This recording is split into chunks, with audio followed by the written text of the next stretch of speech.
왜 나는 예전보다 소득이 늘었고 나름대로 주식이나 재테크 공부도 열심히 하는데 마음은 항상 조급하고 통장 잔고는 밑빠진 독에 물 붓기처럼 늘 부족한 느낌일까?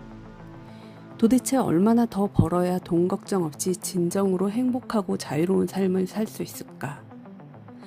열심히 달리는데도 늘 제자리 걸음을 걷는 것 같고 알 수 없는 불안감과 물질적 결핍에 시달린다면 오늘 이야기에 꼭 귀를 기울여 보세요. 이야기를 시작하면서 전 세계 역사상 가장 압도적인 부자로 꼽히는 미국의 석유왕 존 디 록펠러의 아주 흥미로운 실제 사례를 하나 들려드리겠습니다. 하루에만 수백만 달러를 벌어들이는 인류 역사상 최고의 자산가로 군림했던 록펠러가 어느 날 한 지방의 호텔에 묵게 되었습니다. 그런데 그는 호텔 직원에게 가장 저렴한 방, 즉 이코노미 룸을 예약해달라고 요청합니다. 호텔 지배인은 깜짝 놀라 록펠러에게 묻습니다. 아니 회장님의 아드님께서 저희 호텔에 오실 때는 항상 최고급 스위트룸에 묵으시며 엄청난 팁을 남기시는데 왜 세계 최고 부자이신 회장님께서 가장 싸고 작은 방을 찾으시는 겁니까? 그러자 록펠러는 허허 웃으며 지배인에게 이렇게 답합니다. 내 아들은 아직 철이 없고 부유한 아버지를 두었지만 나는 가난한 아버지를 두었기 때문이라네. 그리고 무엇보다 이 싼 방에 묵어도 내가 록펠러라는 사실은 변하지 않으니까. 이 짤막한 일화는 우리에게 거대한 질문을 던집니다. 우리는 왜 돈을 벌려고 할까요? 남들에게 내가 이만큼 대단한 사람인지 증명하기 위해서인가요? 아니면 내 삶의 진짜 자유를 얻기 위해서인가요? 오늘 소개해드릴 책은 전 세계 3천만 독자를 열광시킨 돈의 심리학의 저자 모건 하우절이 내놓은 역작 돈의 방정식입니다. 이 책은 우리가 흔히 보아왔던 수많은 주식 차트나 부동산 매물 분석 혹은 월 1,000만 원 버는 법 같은 자극적인 요령을 담고 있지 않습니다. 대신 우리가 그동안 철저하게 무시해왔던 심리적 주제, 즉 시기심, 사회적 열망, 정체성, 그리고 가장 중요한 돈을 어떻게 현명하게 쓸 것인가에 대한 철학을 눈이 번쩍 뜨이는 이야기의 힘으로 풀어냅니다. 저자는 아주 단호하게 말합니다.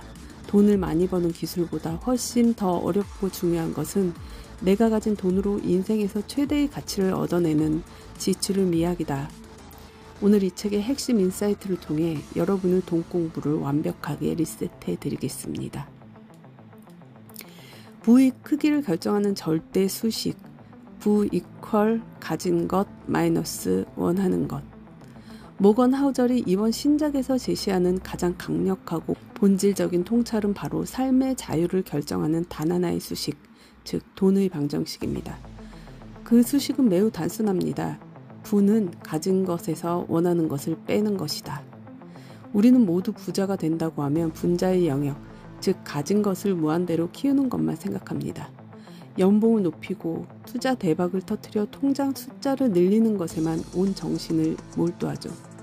하지만 모건 하우절은 이 방정식에서 정작 우리가 통제해야 할 핵심 변수는 가진 것이 아니라 빼기 영역에 있는 원하는 것이라고 강력하게 경고합니다.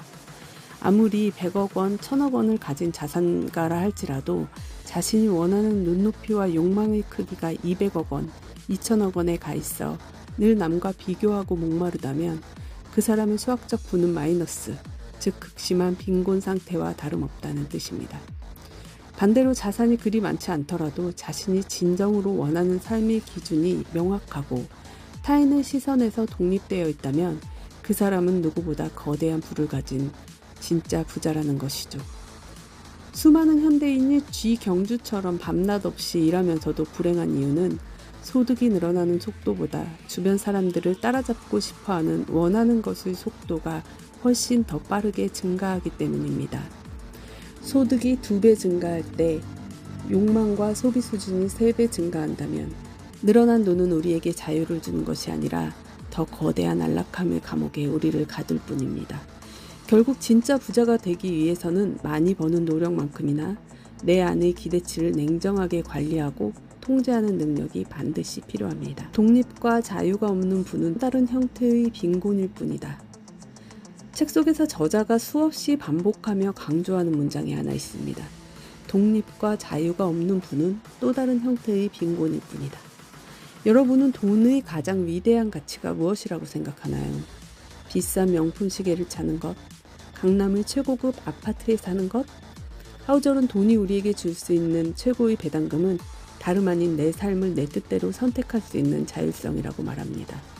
내가 원할 때 내가 원하는 사람과 내가 원하는 곳에서 원하는 만큼 일하고 쉴 수 있는 권리. 그것이야말로 돈이 인간에게 선사할 수 있는 가장 극적인 마법입니다.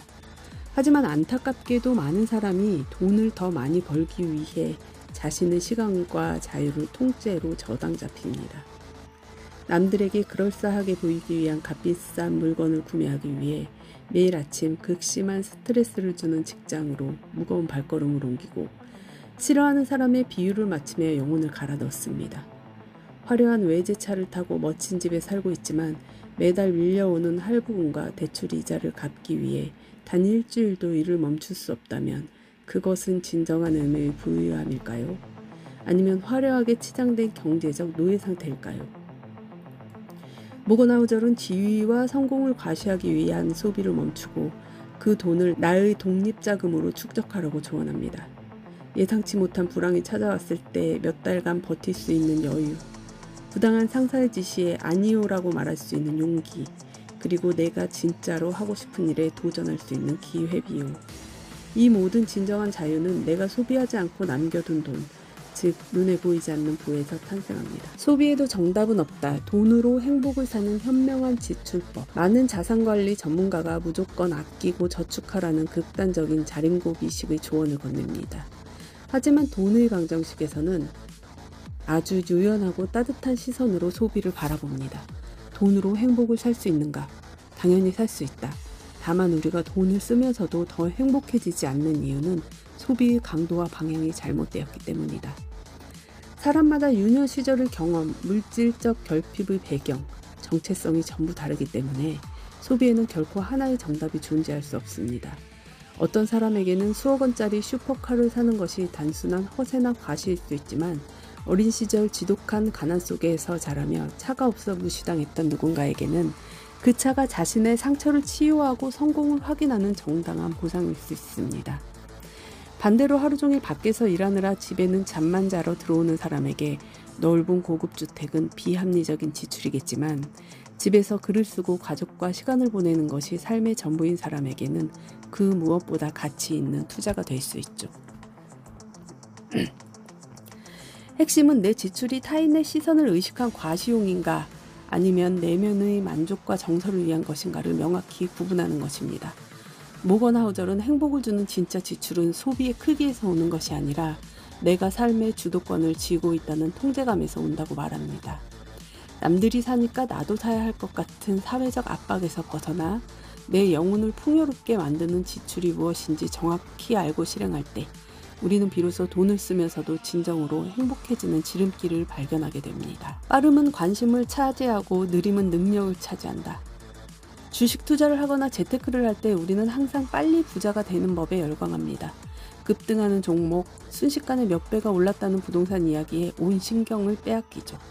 하우절은 이에 대해 아주 날카로운 일침을 가합니다. 인터넷과 미디어의 세계에서 빠름은 모든 대중의 관심을 차지하지만 실제 돈의 세계에서 느림은 모든 부와 능력을 독차지한다.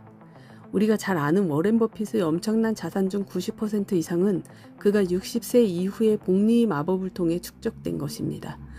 버핏의 위대함은 남들보다 압도적으로 높은 수익률을 기록한 것이 아니라 아주 오랫동안 시장에서 살아남으면서 평균 이상의 수익률을 우직하게 유지했다는 점입니다.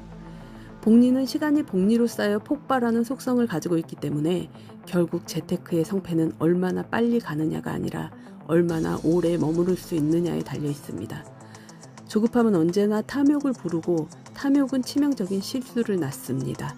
하루아침에 벼락부자가 되려는 욕망은 나를 시장의 변동성의 무방비로 노출시켜 결국 모든 것을 잃게 만듭니다. 지루하고 따분해 보일지라도 매달 꾸준히 저축하고 우량한 자산을 사모으며 내 삶의 본업에 집중하는 느림의 미학을 실천하는 사람만이 최후의 승자가 됩니다. 돈이 내 정체성을 흔들지 않도록 나의 경제적 신념을 단단하게 다지는 것. 그것이 바로 돈의 방정식이 완성되는 순간입니다. 여러분의 원하는 것은 무엇입니까? 지금 여러분의 돈의 방정식에서 빼기 영역에 있는 원하는 것은 도대체 어디를 향해 달려가고 있나요? 남들에게 멋지게 보이고 싶은 시기심과 허영심 때문에 부모의 기대치를 스스로 무한대로 키우고 있지 않으신가요? 진짜 부자가 되는 마인드는 내가 얼마나 똑똑한지, 스프레드시트를 얼마나 잘 다루는지의 문제가 아닙니다. 내가 내 행동을 어떻게 제어하고 내 욕망의 크기를 어떻게 다스리는가의 문제입니다. 독립이 없는 분은 화려한 빈곤일 뿐이라는 모건 하우절의 조언처럼 이제는 타인의 시선이라는 감옥에서 걸어나와 여러분만의 확고한 성공의 기준을 세워보시기 바랍니다. 오늘 이 영상이 여러분의 돈 공부와 인생의 방향을 점검하는 따뜻한 이정표가 되었기를 바랍니다.